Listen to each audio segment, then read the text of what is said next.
What you may not know is Marion's campus is comprised of 3 old estates.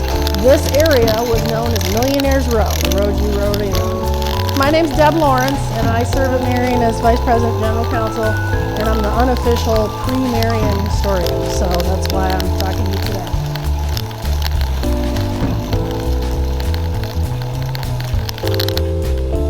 Thank you all for coming. My name is David Roth. I'm a landscape architect with graduate work in historic preservation.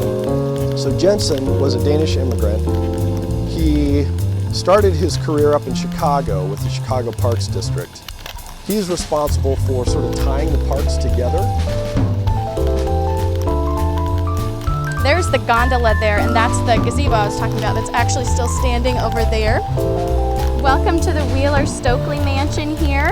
This building was finished being built in 1911, and there have been 3 big prominent owners of the building. Mr. Frank Wheeler was the guy who actually basically designed the building with the help of the architects, of course.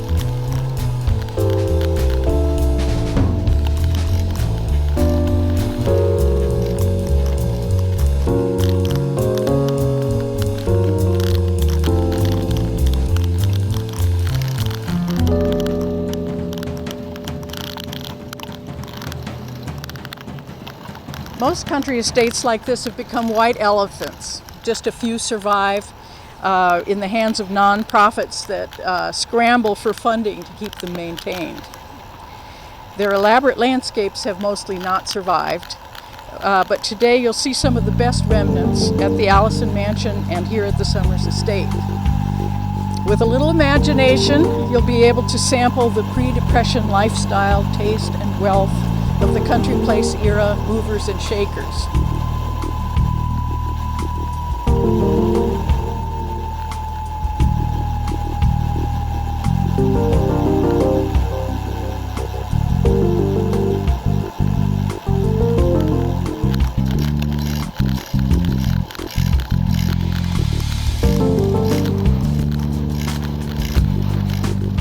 I'm Tina Jones, and I'm here to talk about another nationally significant landscape architect named George Kessler.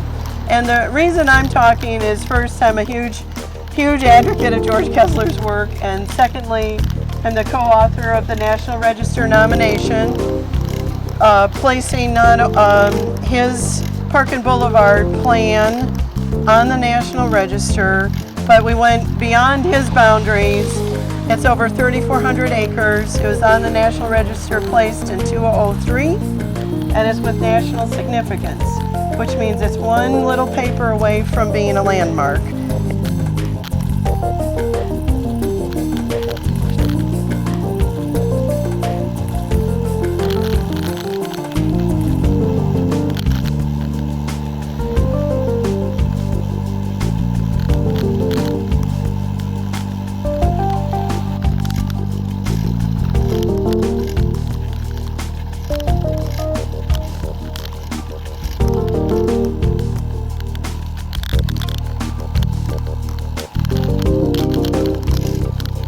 So this was a social area.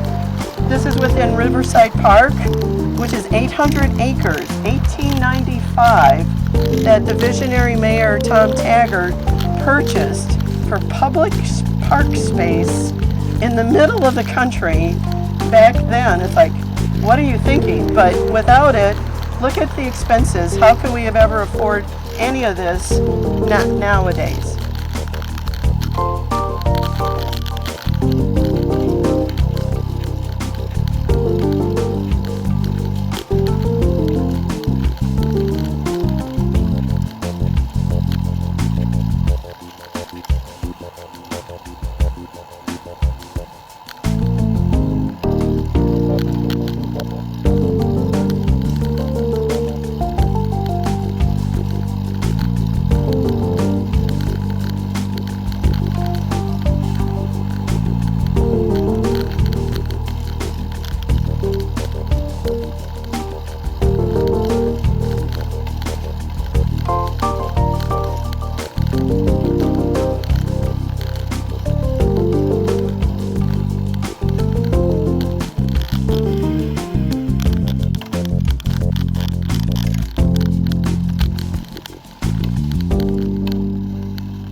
let's see. Golden Hill, I'll tell you about the neighborhood. It was established in 1904. There's 100 acres here. Originally, all 100 acres were the estate of David M. Perry, P-A-R-R-Y. He was a very wealthy and famous industrialist at the turn of the last century. He owned and was president of the Perry Manufacturing Company, which was the largest manufacturers of carriages and buggies at the turn of the century.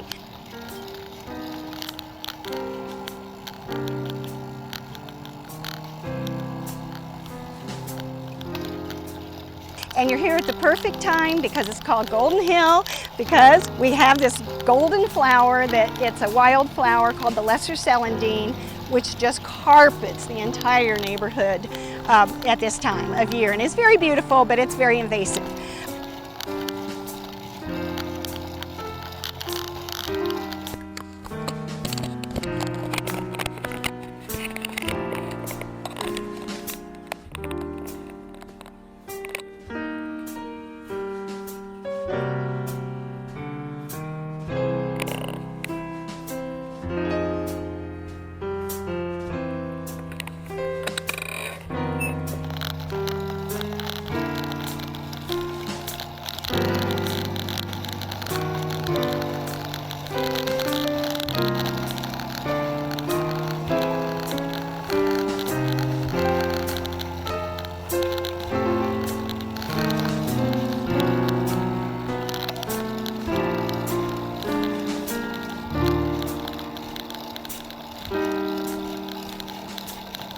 What Dave Roth was talking about with Jens Jensen, Jens Jensen defined what a Midwestern landscape would look like with your layered rocks, your streams, your ponds, your meadows, your council circles. What George Kessler did in a larger scale is he defined what an ideal American city would look like.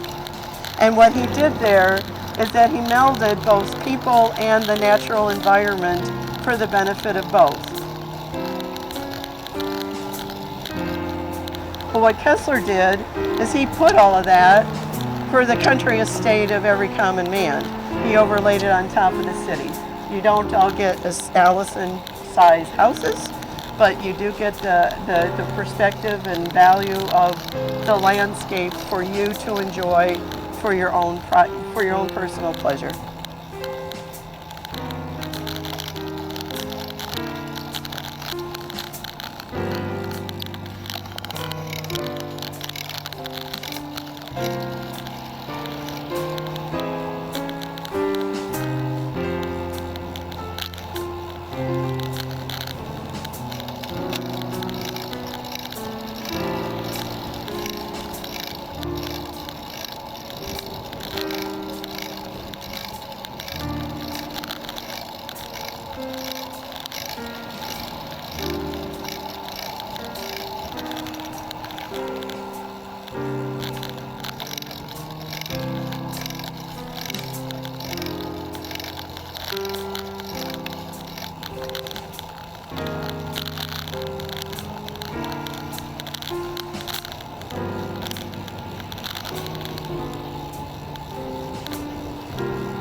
So first of all, the bridge that you're on is from 1905. It is not designed by George Kessler. George Kessler was hired by the city in 1908. This is the work of the engineer, Mr. Klausman. You have overlooks, and each one of the four corners have this design with the terracing and the sidewalk, the steps down to the connectivity to the land.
you.